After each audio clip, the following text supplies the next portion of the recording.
3:45 itu tertulis di sana. Dikatakan begini, saudara.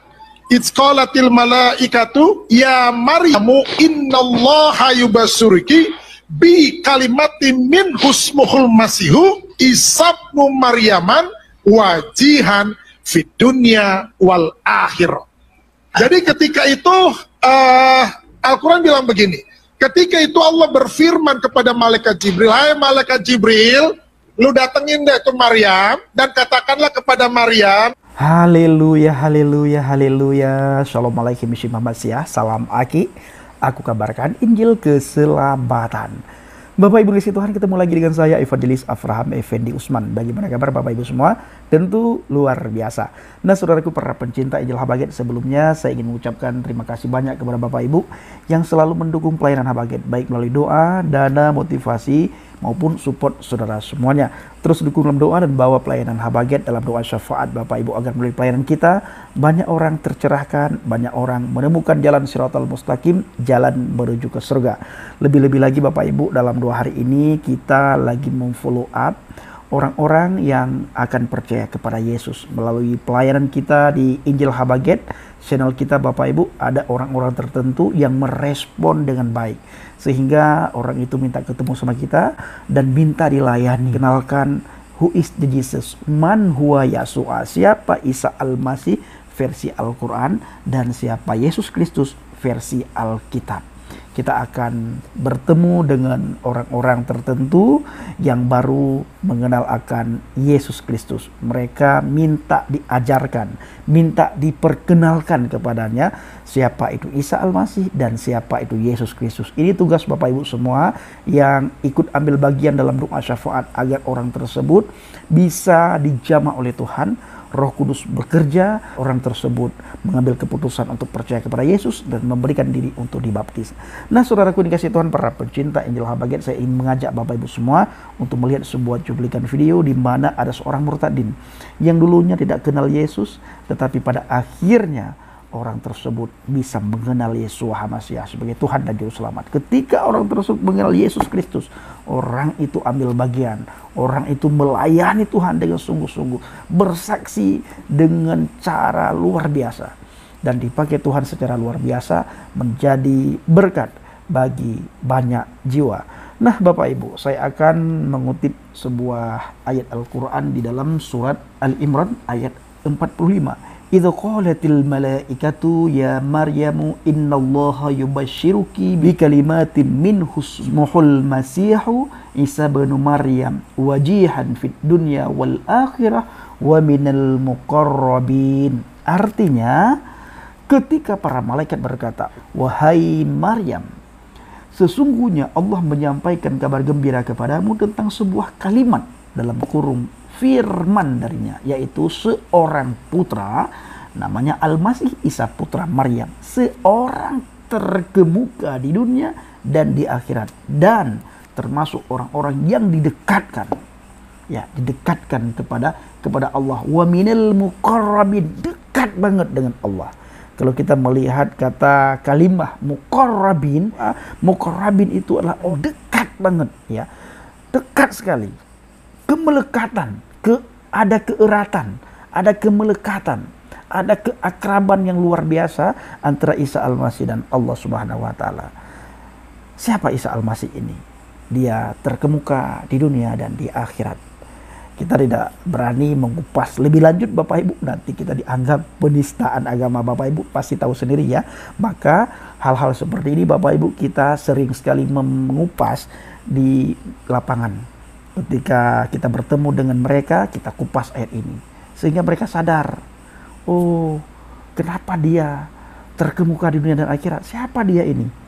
Nah, seperti dalam 2 hari ini Bapak Ibu kita bertemu dengan beberapa orang yang mulai percaya, belum percaya tetapi mulai percaya. Ya, kita sudah beberapa kali follow up dan besok kita akan follow up lagi. Terus kita akan follow up dengan sabar, dengan tekun, dengan rajin, dengan gigih, dengan giat, sampai orang tersebut hati dan pikirannya benar-benar tersentuh. Karena untuk membuat orang itu percaya kepada Yesus itu bukan tugas kita semua Bapak Ibu, tapi tugas daripada Ruh Kudus. Tugas kita memberitahukan, tugas kita menyampaikan. Alkitab mengatakan tidak ada satu manusia pun yang bisa datang kepadaku. Ini kata Yeshua HaMashiach. Ya, kata Yeshua HaMashiach, tidak ada satu manusia pun, tidak ada satu orang pun yang bisa datang kepadaku kalau bukan Roh Bapa yang menarik mereka datang kepadaku. Jadi tugas kita di sini Bapak Ibu apa? Memberitakan Injil, menceritakan tentang Yesus, menceritakan tentang kabar baik, menceritakan tentang kerajaan surga. Ini kita ceritakan. Dan puji Tuhan, saya punya talenta tentang iman saya yang lama, lalu saya mixkan dengan iman yang sekarang Bapak Ibu. Nah, lalu kita ajarkan kepada teman-teman di sana, di lapangan, di saat kita memberitakan Injil. Dan puji Tuhan sangat efektif. Nah, saudaraku, langsung saja kita saksikan bagaimana cuplikan video berikut ini. Surat Al-Imran 3:45 itu tertulis di sana. Dikatakan begini, saudara. It's qalatil malaikatu ya Maryamu innallaha yubassuruki bi kalimatin min husmuhul masihu Isa ibnu Maryaman wajihan fid dunya wal akhirah. Jadi ketika itu Al-Quran bilang begini, ketika itu Allah berfirman kepada malaikat Jibril, hai malaikat Jibril, lu datengin deh ke Maryam dan katakanlah kepada Maryam, innallaha yubassuruki bi kalimatin min husmul masihu Isa ibnu Maryaman.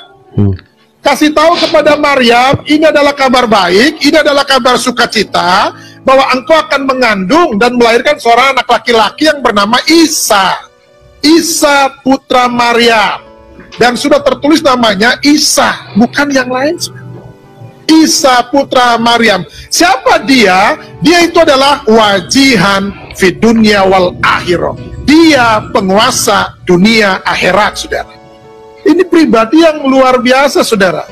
Itu sebabnya Al-Quran mengaminkan bahwa seluruh dunia, siapapun dia yang masih manusia, itu harus merayakan Natal. Yang masih manusia. Kecuali udah berubah. Kan gitu. Kenapa? Karena Al-Quran sendiri sudah menyatakan itu. Kok Al-Quran menyatakan itu ya? Yes, ini hal yang sangat penting. Kenapa yang dibawa? Keselamatan dunia ini. Manusia itu butuh keselamatan. Ketika manusia itu butuh keselamatan, apa yang harus dia lakukan? Dia harus mencari keselamatan itu. Bagaimana caranya mereka mencari jalan keselamatan itu? Ada yang rambutnya dibotakin supaya kudus, katanya. Ya kan? Ada yang harus menghadap ke arah mata angin, karena di sanalah ada Tuhannya untuk selamat. Lalu ada juga yang harus mengorbankan korban untuk selamat, harus bawa sesajen untuk selamat. Nah, kalau di dalam Yesus itu nggak butuh yang kayak gitu-gitu. Justru ketika manusia tidak menemukan jalan keselamatan itu, apa yang harus mereka lakukan? Mereka harus mencari yang namanya sirotol mustaqim, jalan keselamatan itu penting bagi manusia. Kenapa? Karena di dalam dunia ini cuma dua tempat, surga atau neraka. Nah, semua manusia pengennya ke surga, betul ya? Tapi ingat, kalau mau ke surga, harus kenal sama yang punya surga. Kalau kagak kenal, ya mikir aja sendiri kan gitu. Makanya dia harus hadir ke dunia ini, Tuhan harus jadi manusia. Kenapa? Karena dia sudah mengirim rasul-rasul, sudah mengirim nabi-nabi, tetapi manusia tetap keras kepala. Gak bakalan gue mau. Pokoknya gue mau suka-suka gue, semau gue, katanya kan. Lalu bagaimana? Ini Tuhan ini punya kasihnya begitu luar biasa.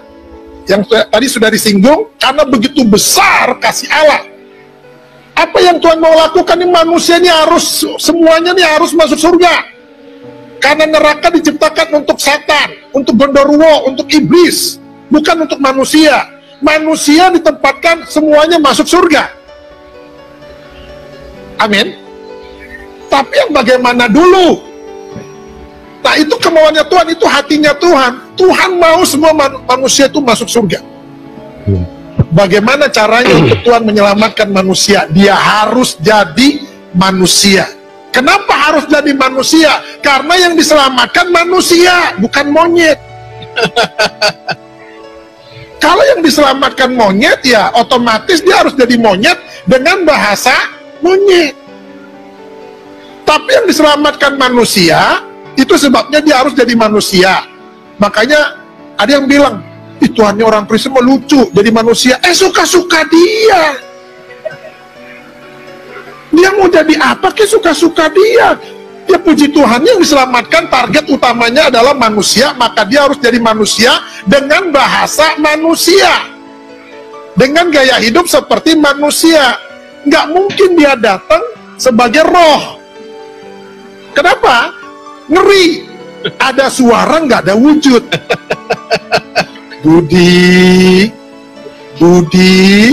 ada suaranya, tapi nggak ada wujudnya. Bahaya kan ini?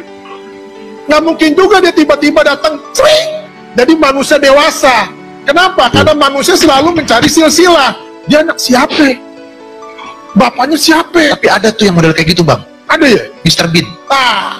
Jatuh. Itu manusia nggak jelas. Maka hidupnya juga nggak jelas.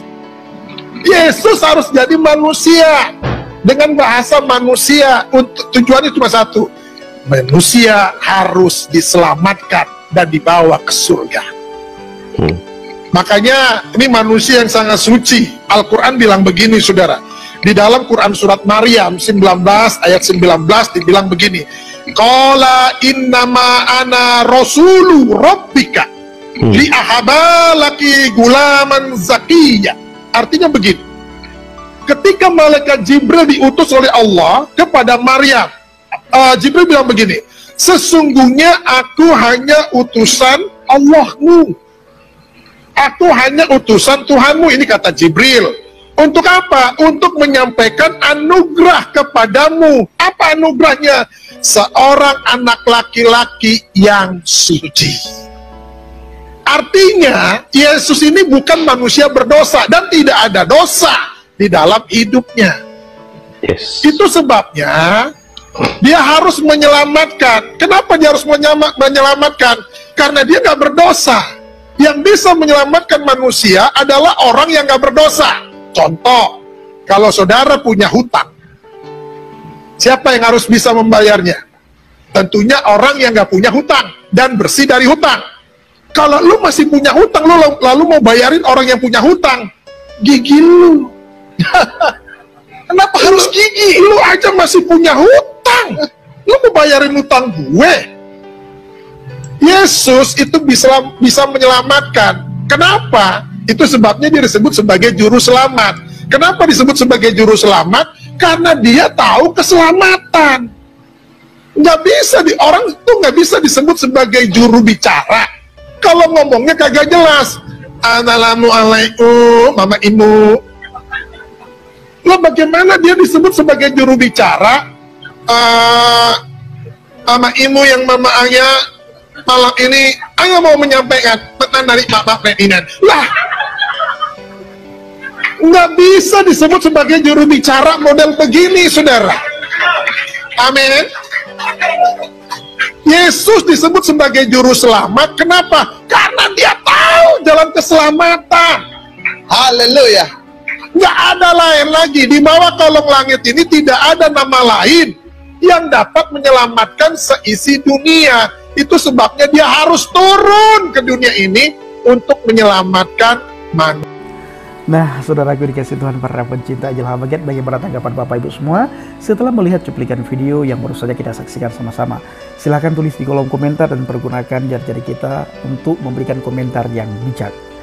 Terus dalam doa pelayanan ini Bapak Ibu, agar melalui pelayanan kita banyak jiwa-jiwa dimenangkan, banyak jiwa-jiwa datang kepada Tuhan, dan banyak jiwa mengakui Yesus Kristus sebagai Tuhan dan Juru Selamat. Dan hari-hari ini kita melihat di media sosial ada banyak sekali dari Kedar nih Bayun mulai berdatangan kepada Yesus Kristus. Jangan sampai saudara, kita yang dulu percaya kepada Yesus, pada akhirnya dengan alasan yang tidak jelas, ada di antara kita yang menyangkal iman percaya kepada Yesus. Ingat, di luar dia tidak ada jaminan kepastian keselamatan. Saya akan ulang-ulang.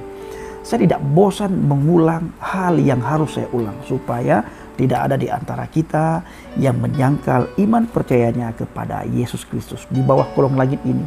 Ini kata Alkitab, ya. Kata Alkitab, di bawah kolong langit tidak ada nama yang bisa menyelamatkan kita semua selain di dalam nama Yesus Kristus. Jadi satu-satunya nama yang menyelamatkan umat manusia adalah Yesus Kristus, Yeshua HaMashiach. Di luar itu tidak ada. Nah, baik saudaraku yang kasih Tuhan, para pencinta Injil Habagat, kiranya video ini benar-benar menguatkan iman percaya kita kepada Yesus. Dan di akhir video saya selalu mengajak saudara semuanya untuk tetap berdiri teguh di atas fondasi iman yang benar. Shalom alaikum bishim HaMashiach. Salam Aki, aku kabarkan Injil keselamatan. Bapak Yahweh bishim Adonai Yeshua HaMashiach Ruach Kodes memberkati kita semua. Haleluya, amin. Salam Murtadin.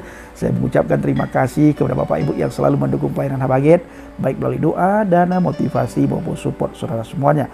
Terus dukung doa dan bawa pelayanan kita dalam doa syafaat. Bapak Ibu, terima kasih.